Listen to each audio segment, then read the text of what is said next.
involved with the project for the last 10 years. John is going to talk about overcoming Cassandra's storage density challenges.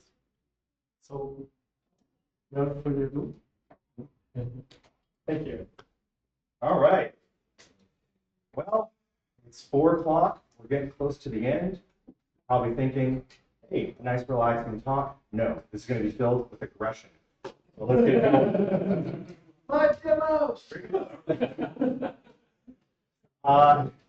I'm just curious, how many of you heard a friend or loved one say that Cassandra is storage bound? Have you ever heard that statement? Could be myself. You heard it. Someone, okay, I didn't see a lot of hands. You're lying. People say it all the time, okay? The really frustrating part, and I'm going to just take a moment for airing of grievances. The really frustrating part about this for me is that that's not really a very good description of the density problem in Cassandra. When we talk about something being bound, we usually use a hardware resource. We say something is CPU bound, or IO bound, or in the case of like some network thing, it's network bound. Storage bound simply means that we have a density problem that we can't overcome. We can throw more disks at Cassandra. It can attempt to use them. The question is, will it use them efficiently and will it use them well? So storage bound is really a symptom of another problem that we're either out of resources or we're not using them efficiently. So what I'm going to talk about today is the past, present, and future. Talk a little bit about things that have been a problem that have prevented Cassandra from operating really well with dense nodes, kind of the state of the system today, and things that I think should be done in order to improve the storage density storage. So we already got the demo. Cool guy right there. You know, been involved with the project for a little over a decade. Committer PMC, startups, data stacks, Last Pickle, Apple, Netflix. Now I do consulting. I help people sometimes put out dumpster fires, sometimes plan things. Usually with Cassandra, but recently quite a bit more than that. And I do training.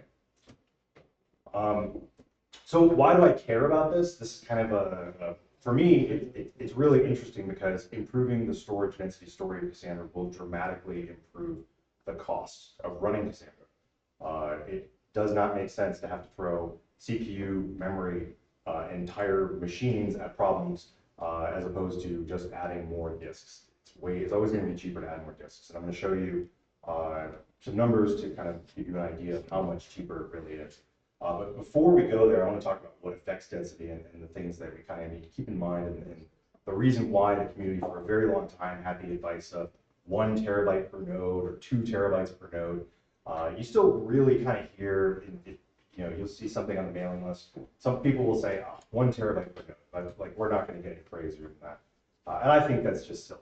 I actually wrote a JIRA 10 years ago where I said we need to get to 20 terabytes per node, which is why the talk has this title. I don't know if anybody really bought into that, but I think that now is a really, really good time to start taking it seriously. So the things that affect this are our hardware capabilities, the workloads that we're running. Compression actually plays a huge part. If you have 20 terabytes of data, compression is going to make a huge difference in how much what the actual footprint is on the server. Compaction, and a big one that has always been a problem is streaming and repair. So I'm going to touch on all these topics, and hopefully by the end of this, you're all saying, wow, I would love to have 20 terabytes per node. Let's chip in and make it happen. First, just looking at modern hardware, it is completely nuts. Like when I first wrote my statement 10 years ago, people were deploying Cassandra on spinning disks mostly. You know, it was 16, 32 gigs of RAM, something like that. Now we have NVMe drives we can push 2 gigs a second, sustained throughput at 100 microsecond latency, P99.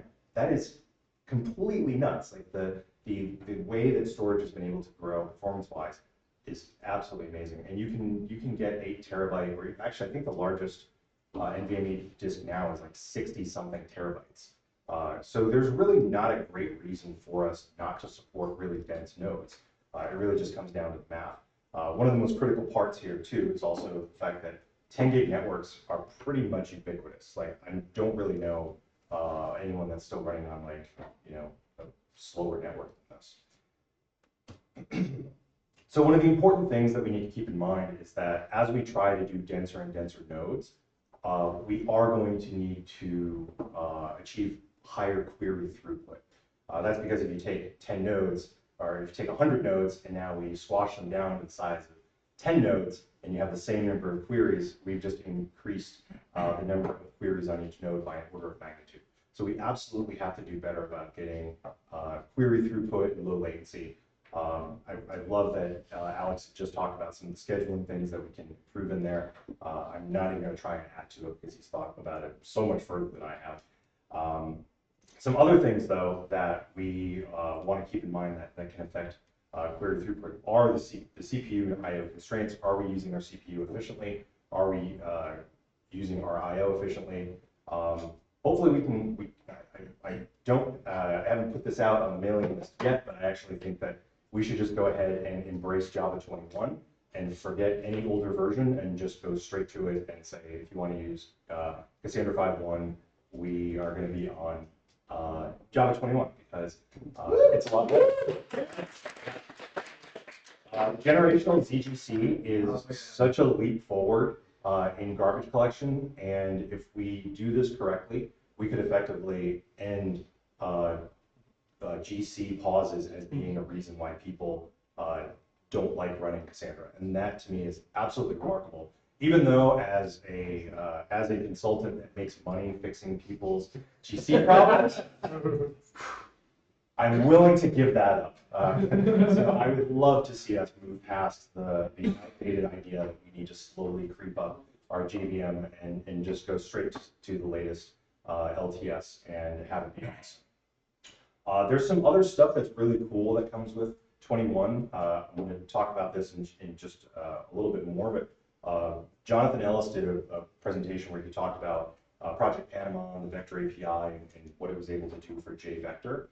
If we can bring some of these other like vectorized operations to things that we're doing inside Cassandra, like compaction, we could actually see some really, really big improvements and start taking advantage of the CPU a little bit more efficiently. So the same hardware, we can squeeze a lot more performance out. But before we get there, I want to talk about more efficient reading and writing, because this is one of the areas that Cassandra actually hasn't really ever done that well. Unfortunately, our read and write path is fraught with peril, and depending on the kind of hardware that you're on, you'll see wildly different results when you're trying to do compaction. Jordan and I have been working a little bit on some EBS related stuff. I'm going to let him talk a little bit more about that as birds and feather talk. So for now, I'm just going to kind of focus on some of the things that we've gotten in that have made huge improvements. The new BTI format in Cassandra 5 is really cool. Try indexes are super cool. I did a bunch of performance research on them, and they perform really, really well. There are some additional improvements that we can get. I'm going to touch on it in a little bit. Try mem tables really cool because we're going to be using less space in memory, which means that we're more efficient. We're going to flush more stuff to disk, which reduces the read and write amplification that we see during compaction. So definitely a good thing. The thing that we are trying to get merged in now, which is currently in review, is basically internalizing a read-ahead buffer into the compaction process. Right now, as I'll show you in just a second, we basically just read like a few bytes off disk. When I say a few, I mean like sometimes it's 3 or 5 or 4. Sometimes it's like 4K, but we never really do a great job of buffering. And so this is kind of wasteful. We actually spend a lot of time in I/O, and I don't know if people are aware of how much time to spend, but it is quite gross. Some other improvements that could be done to compaction, one of them I would love to see more usage of direct I/O. So we now have direct I/O in the commit log, but we really, really should have direct I/O on the compaction reader at a minimum. Because we are quite literally reading data into the page cache right now that is about to be deleted. It is quite possibly one of the most least helpful things that can be done, because all that memory that we have that like we want our active data to be sitting in, we're basically just pushing all the useful stuff out and putting stuff in that we don't need, and then we delete the files that it's associated with.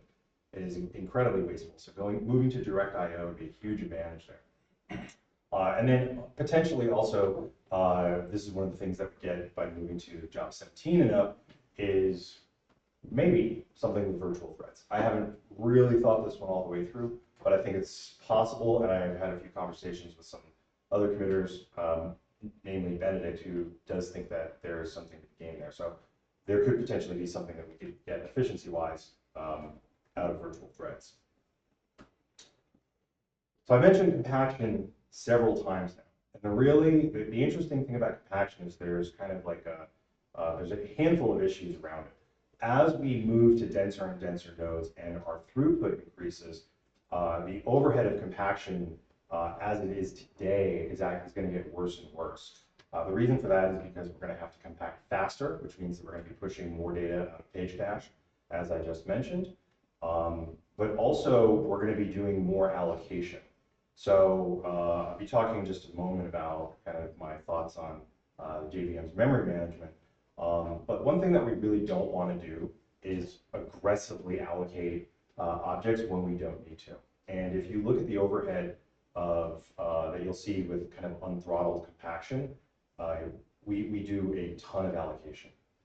The good news is that this has actually gotten better in every single release of Cassandra since I think I started looking into it at version 2 or 2.1 or 2.2. So every release is getting better. We're doing a much better job of it. The new BTI indexes are a lot more efficient with the way that they manage memory as well. So again, a huge win there. But we just need to be better at this. It's also not enough that we just say compaction better. Having newer, better compaction strategies is also really useful. Believe it or not, I did spend the time to read the paper on unified compaction strategy, and even though it gave me a bit of a brain aneurysm the first time I tried to understand what was going on in there, once it clicked, I was like, oh, this actually makes like so much sense. It's completely, it's absolutely brilliant. I just wish we had more examples on how to use it in the documentation. Unified compaction strategy is terrific. It completely fixes the issues with size tier compaction. I think that we should just make it the default. I think that unified compaction strategy should be behind time window compaction strategy. It would actually solve a number of issues there as well. I filed materials for all of these things. Now, the tricky thing with compaction is when you pair it with disaggregated storage, and I mostly look at EBS because most of the teams I'm helping are on EBS, and all the research that I did was using EasyCastLab, which only works with EBS. Disaggregated storage is when we separate compute from disk. In order to achieve 20 terabytes per node, it's actually going to be really, really important that we have this available because we want to be able to scale up our disks without necessarily scaling up the compute and memory.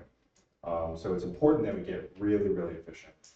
And more teams are using Kubernetes anyway, and Kubernetes with Cassandra requires you to use EBS. So we're going to have more and more teams that are using Cassandra and EBS getting frustrated with the performance that they're getting out of it, because right now it's not terrific. In fact, I will go ahead and just say it's terrible. The underlying reason for this is because EBS clocks an operation as it's an I/O operation up to 256K in payload size, and unfortunately, this is a readout using BCC tools of all the operations that occur during compaction, and you can see here that there's cases where we're only reading 512 bytes, and so if we were to we could do all of this in a single operation. So right now we're doing like over an order of magnitude more operations against the disk than we need to. And it's really tough with disaggregated storage because your latency is considerably higher. And so higher than, let's say, local NVMe. So we're going to have to do better at this. And Jordan West is going to be talking a bit more about this in detail. So I'm going to let him get into it. But if you're interested in following the work on this, it's Cassandra 15452, and I'm really hoping that we can get this merged into 5.0 real soon. And I already showed this in the Easy Cassandra presentation, but this is the improvement in disk throughput that we get during compaction as a result of just being a little bit smarter about how we read off disk. And it's not just going to benefit people that are using EBS, it's going to benefit everybody because we're going to be doing fewer system calls, an order of magnitude fewer system calls, which means that we're going to be putting Java threads to sleep in order and waking them up over an order of magnitude less times. So our CPU usage and our system, like the sys, when you look at the top and you see the sys usage, or stat, that will go down as well. So from the standpoint of how do we get to 20 terabytes per node, this falls under we just generally need to be more efficient about how we use things. So I've talked a little bit about cost, but I haven't actually shared the numbers. So I'm just going to throw this up here because I thought this was pretty interesting. If we're able to actually achieve improvements in query throughput, and you are able to just do a 5x, like you go from 100 nodes to 20 nodes, again, using disaggregated storage, throwing EBS volumes on there, it allows us to use whatever instance type we want, so we can appropriately size it for our workload, and we can throw a huge volume at it. The cost goes from $137,000 a month to $40,000 a month. So the impact of this is absolutely massive. It's something that I know the teams that I work with are, I have several that are very, very unhappy with the bill that they get as a result of the fact that they have to over provision so much in order to deal with the fact that we're doing I/O inefficiently, particularly in compaction streaming. Another idea here, I mentioned changing the instance type. One of the things that you find if you wanted to try and do 20 terabytes per node right now is that you'd have to do it all with local NVMe. If you were to do that, you need to use something like the i4, i32XL, which has like 3.7 terabytes Nitro SSD attached to it, which is awesome. But you're paying for a ton of cores. You're paying for 128 cores. You're paying for a ton of memory. You might not need all that. You may instead want to use the C5.12XL, which has a significantly lower instance cost, and then your EBS cost is higher, but you end up spending a little more than half. So the cost savings either way is really, really high. It's just depending on, like, do you have a lot of data on, do you want to pack a lot of data on some nodes that aren't going to be particularly busy, or they're going to be a little bit busy? Again, this kind of factors into the workload, but we need to have the flexibility in order to achieve this. Alex talked a little bit about better scheduling, and I'm not going to try and outdo him because that's literally never going to happen. I think, though, that we do need to be a lot smarter about our concurrency. Most people are probably unaware. The concurrent writes value applies to lightweight transactions and regular inserts. It doesn't actually make any sense. I worked with a lot of teams that were not aware of that, and we had to massively increase the number of concurrent writes because lightweight transactions are by nature, they take a longer amount of time, so you have to have more of them in flight. So by not increasing that value to something that's kind of high, you end up like massively limiting performance. You end up with these really deep queues of work, and your machines are actually kind of idle. So it's a bit of a bummer. We also have like settings like concurrent reads, which apply to SAI, vector, and point reads, and range. Like it just doesn't make any sense to have these settings that are these throttles that just use these fixed numbers that for a giant smorgasbord of queries. So we do need to do something that is a little bit more aware of kind of that's more work aware. How much work is this query actually going to take? Can we schedule it? Do we have the resources to run this query without impacting the latencies of the rest of the system? So I think that it's really important that we move to a model that's a little bit more dynamic where users don't really have to worry about trying to tune this correctly, because the correct setting today could be completely wrong tomorrow, and that just doesn't make any sense. Alex also talked a bit about rejecting work that can't be completed. I am 100% behind that. I think that that is the way to go. Potentially using the queues right now, sizing them dynamically based on the rate of timeouts that are happening. If we have, similar to if you knew you only had an hour left in Disneyland, you wouldn't get in line if the sign said 2 hours from this point. That wouldn't make any sense.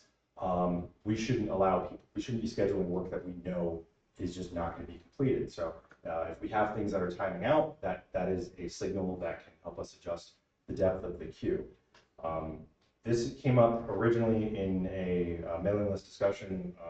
Someone proposed kind of a generic purpose rate limiter that sort of takes all the ideas, all the system resources, all the things, and just kind of smashes them together. And hopefully we're able to like schedule something. But I think that the approach that Alex has outlined and using dynamic queue depth as a mechanism for rate limiting will be superior. Oh God, multi-tenancy, the worst, right? If you've tried to run like a Cassandra multi-tenant environment, you've probably learned that one of your tenants will just go ahead and create 400 tables and just query things wildly and ruin the experience for everybody else. That's our noisy neighbor problem, and we're really not good at it because we don't have any mechanisms at all to limit what individual users are doing or what individual tables are doing. This is where the rate limiter discussion, I think, makes a lot of sense. We should be able to apply rate limits to either users or tables so that we can throttle things back and we can make sure that we are able to just achieve a certain level of performance in that environment. So if you think about it, like, you know, we at least have guardrails now that prevent you from creating too many tables. But I think it would be great if we ended up making the investment in being able to handle more tables, because if we're going to do 20 terabytes per node, there's a really, really good chance it's not all going to be in 3 tables or something. There's going to be lots of users, there's going to be lots of tables. So it would be really, really great if we made some progress there. Oh God, then the fun topic, garbage. So garbage is a real thing within the JVM and in life. Individual allocations are cheap. This is something that I think is pretty well known, especially if you're doing it inside of TLAB. However, doing a lot of them in a hot path is not cheap at all. It is crazy expensive. You do not want to be doing 1-2 gigs a second of allocations if you only have 16 gigs of RAM. You're literally going to fill up your heap in just a handful of seconds. So what we need to do is be much more mindful about the number of allocations that we're doing, particularly in the read path. The read path is where the most allocations are going to occur, simply because, well, that is essentially shared with compaction, because that's where the most data is coming from. So we just need to be aware allocations are not free. And remember, GC still has to keep up. So it doesn't matter that ZGC is really great and we're talking, and I've like given a double thumbs up to it. And you know, people cheered for Java 21. Good for you, everyone. We just still have to be better about it. So you know, the TLAB allocations are great, but we can't just use that as a crutch. We actually have to be responsible people. We can't just create piles of trash.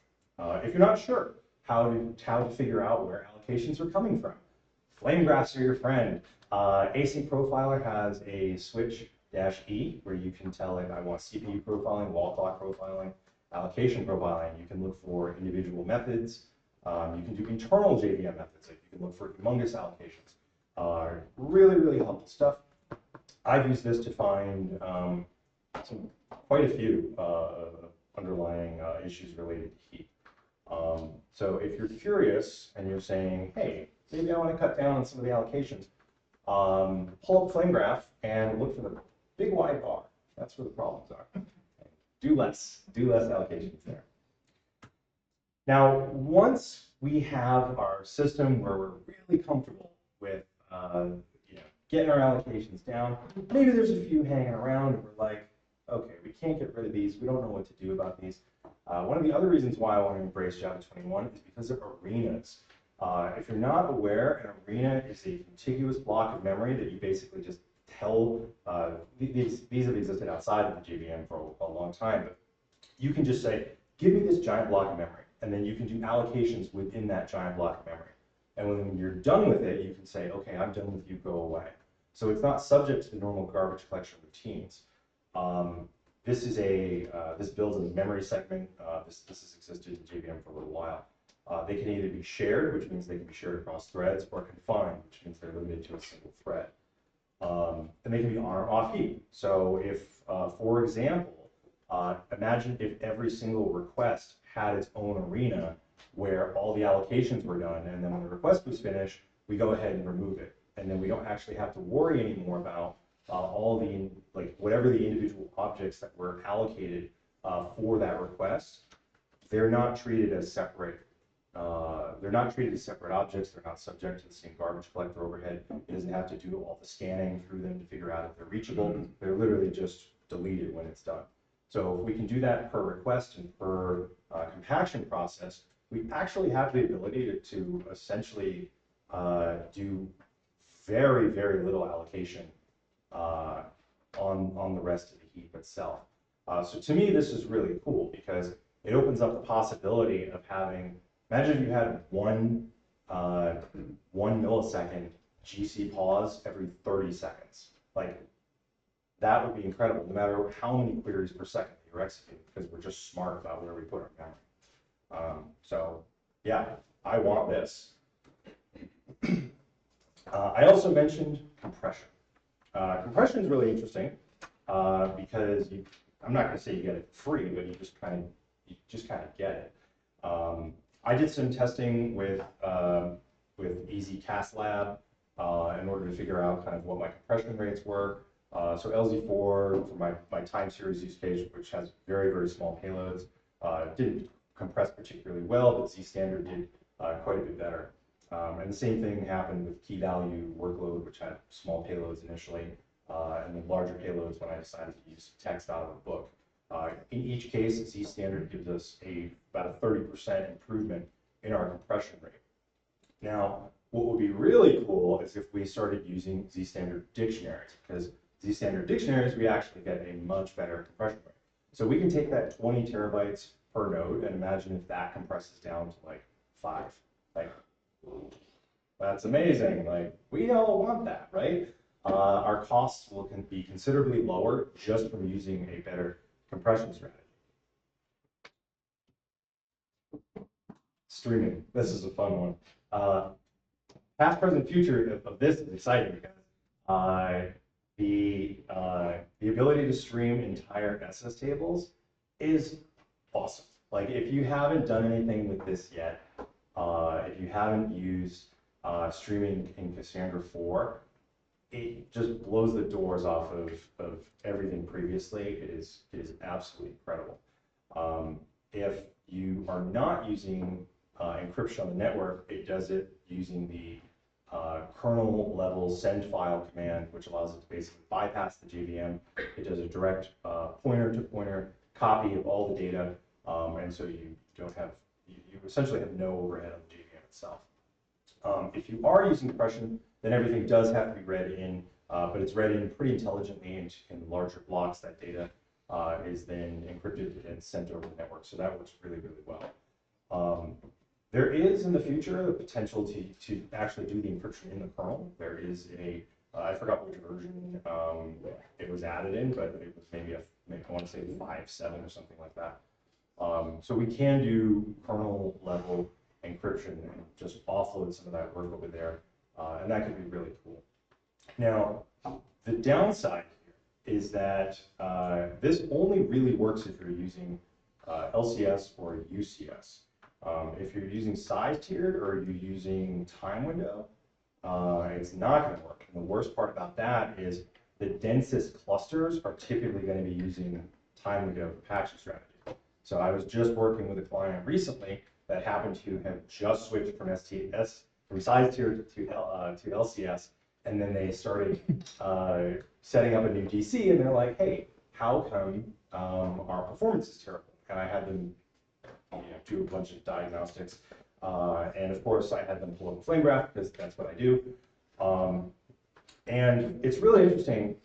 What's really interesting to me about this is I have heard people say in this community for over 10 years that the overhead in streaming and the problem with slowness in streaming is because of serialization and deserialization. But what you see here is that that only takes like 10% of this time. The rest of the time is because we're reading some stuff off disk, blocking on that, and then we're sending it over the network and we're blocking on that. This is not particularly efficient. I've recently filed, I think last week I filed the JIRA on how we can improve this. I actually just talked to Ariel about it, and Ariel made it a little bit more succinct and said double buffering. That is the way to go, and we need to do that. I think we can actually get a significant improvement in our slow path on streaming. I know it may not be fun to go ahead and do performance tuning on the old crusty stuff, but people hit the slow path all the time, and anyone doing time window compaction strategy, you're gonna hit this. People are running 10 terabytes per node that way.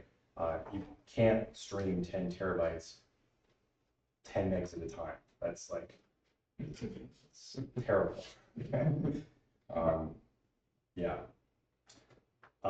So the last thing that I'm going to talk about is repair. Repair actually has some of the same problems as like I've already discussed. The I/O issue during compaction appears here. So if you're using disaggregated storage, you have some quota on the number of IOPS you can do. Guess what? Repair. Ooh, it's not going to run too well because it's basically going, give me some bytes, whatever. Jordan's patch, I believe, should improve this. Incremental repair is really cool, and it definitely cuts down on the amount of work that needs to be done. And finally, since version 4, we can say, use it. Good for you, use it.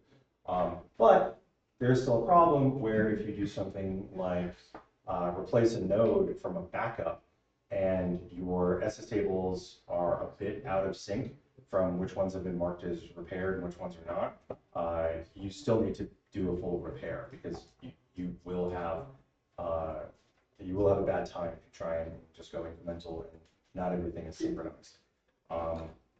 And at the same idea as compaction, repair should be using direct I/O. We especially if you're going to repair the entire data set, there's absolutely no reason to just purge everything out of your page cache. So by using direct I/O, we avoid page cache, and things can be a lot more efficient. Everything that I have said today, I have done at least many hours of research on using the easy CAS lab tooling.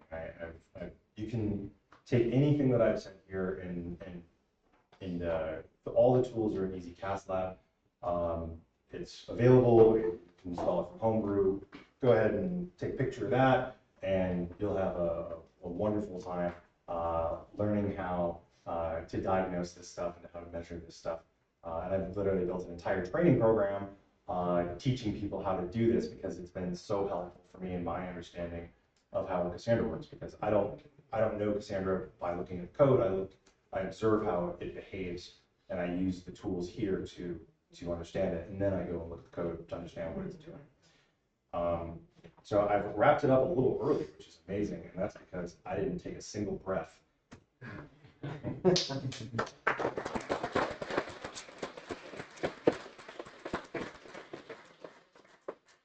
So, questions or concerns? Your repair monkey had the hammer facing itself.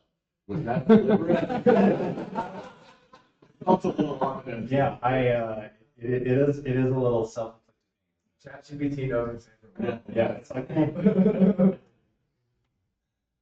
Yeah. Since you mentioned disaggregated storage, are you considering like out of process repairing compaction to? Yeah, I help think that? yeah. So the question is, because I mentioned disaggregated storage, am I considering out of process repairing compaction? 10 years ago, when I brought that up, I was ridiculed, and I still think that there is potential there. I think that isolating compaction or repair to a dedicated JVM is like on the same machine is a completely reasonable thing to do. I don't think it's a substitute for doing the optimizations that I've listed because we still need to have, like, let's say, as close to garbage-free reads as we can.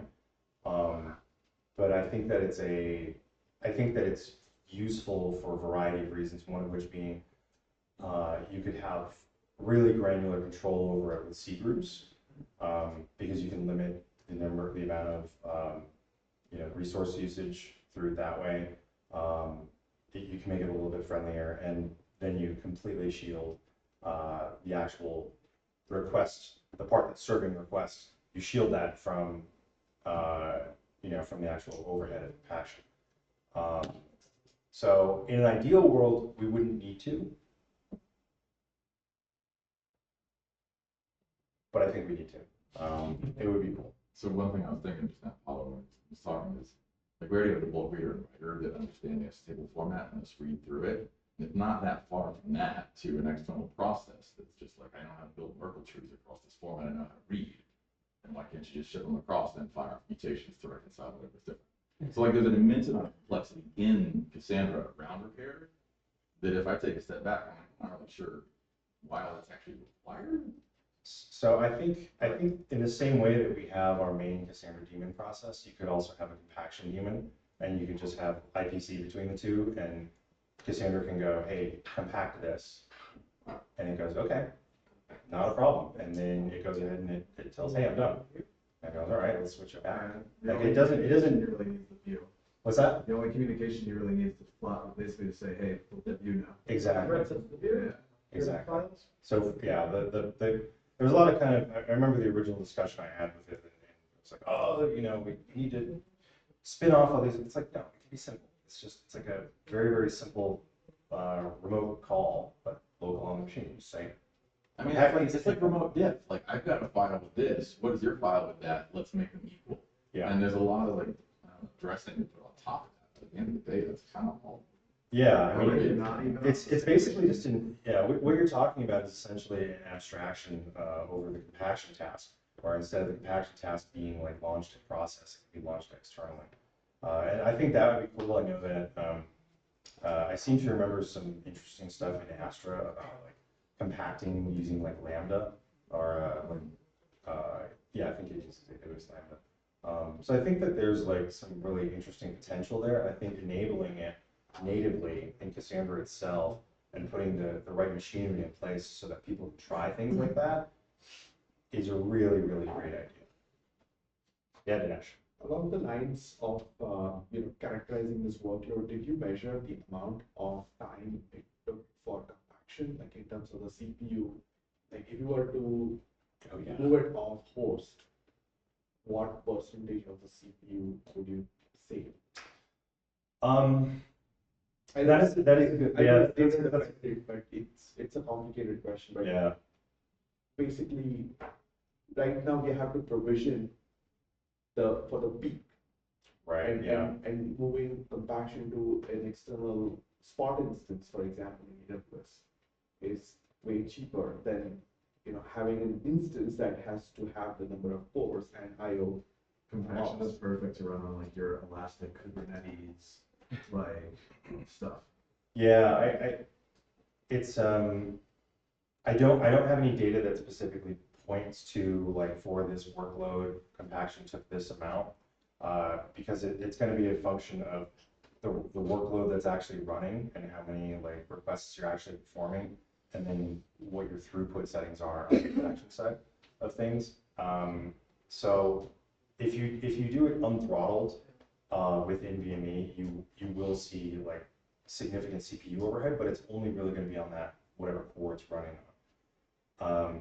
That also is kind of a good reason to do out-of-process compaction because you can pin compaction to a separate set of CPU cores using C groups. So once you have that compaction daemon, you say, okay, run this on these cores and run it on these cores only, and you can tell Cassandra not to do it. And so we can actually eliminate a lot of the, that actually goes to eliminating it doesn't eliminate page cache thrashing, but it at least isolates it into its own thing. So yeah, I think your question was about like what percentage is it? I have no idea. We should probably have observability around that. I can tell you from our fleet, we actually explored like justifying building this feature. And what we came up with is using the compact, like we never do more than 8 concurrent compactors. But in worst cases where you get a massive burst of writes, it could be somewhere between 10 and 30%. And so, like you said, we provision for that peak overhead as a result. So if we could pull compaction off, we're pretty convinced that we could take the entire fleet and drop that one instance size. And then you have to factor in the cost of like what the compute is to do the compaction, but we think we can move the compaction to cheaper, like you said, spot instances. In our case, it's Yeah. The other thing to keep in mind is that a lot of the overhead that you're going to be seeing from compaction, some of it is due to the excessive allocations that we see. So if you're doing 1 gig a second of allocations just from compaction, and we're able to get rid of that, and then be more efficient, we take advantage of SIMD instructions provided in Project Panama. We could see compaction or potentially move it off to GPU. There's a lot that we could do. I think that it's important that we open up as many avenues as possible so that we can pursue multiple things concurrently. Because I don't think having an out-of-process compaction and a hyper-efficient compaction, having both as options, I think is awesome. And so, like in that perfect world where you're like, well, ideally everything would be fine and you would need to worry about it. I think that the more realistic world is that it's impossible for us to predict all of the different combinations of workloads that people are going to run. And I think having those options would be amazing. I think I'm out of time. Am I out of time? I wasn't even paying attention. I didn't even see the thing. If I have more time, I'll keep going on questions. Actually, I'm going to keep going. 2 minutes, 3 minutes. All right, keep coming. What do you got? So there's a table reads, which the iteration work. It's in DSC and it's open source code, so someone could backward it. Probably not simple spec work, but Sorry, I couldn't. so there's already a patch for low garbage stable iteration. And if someone wanted backward, they could. Probably not the simplest, but you at least wouldn't have to figure out how to make it low garbage. I've heard of a few of these patches. Yeah. And I'm looking not at the general direction of anyone. Can you rebase it? Basically rewrite it on. Yeah. I've already watched it. Yeah. Let's keep. Someone's got to do it. Yeah, Jordan.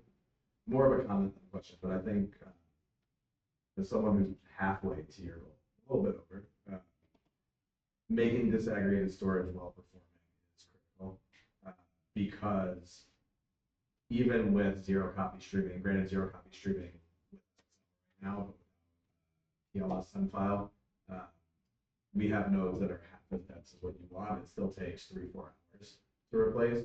And then when you do the 768 node cluster like that, even if you have a parallel of like 30 nodes, you're talking days to instance replace. So being able to take that disk and just move it is critical. And the other one that's hard regardless of disaggregated storage. Yep. Yeah.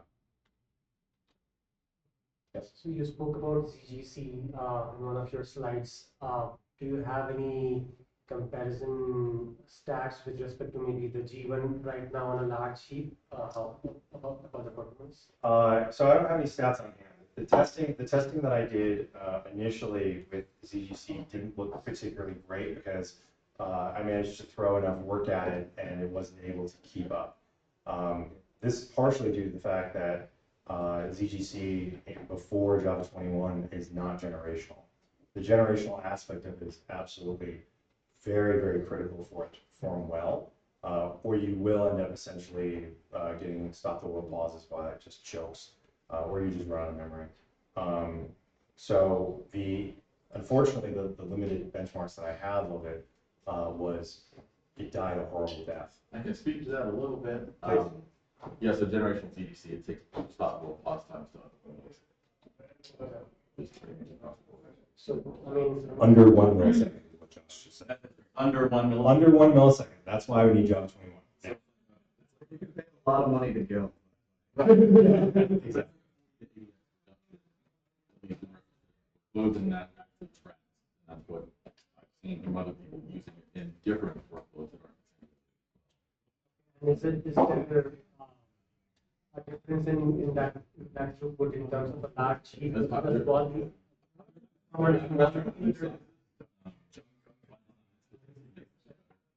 Around heap sizes yet, but it's not supposed to.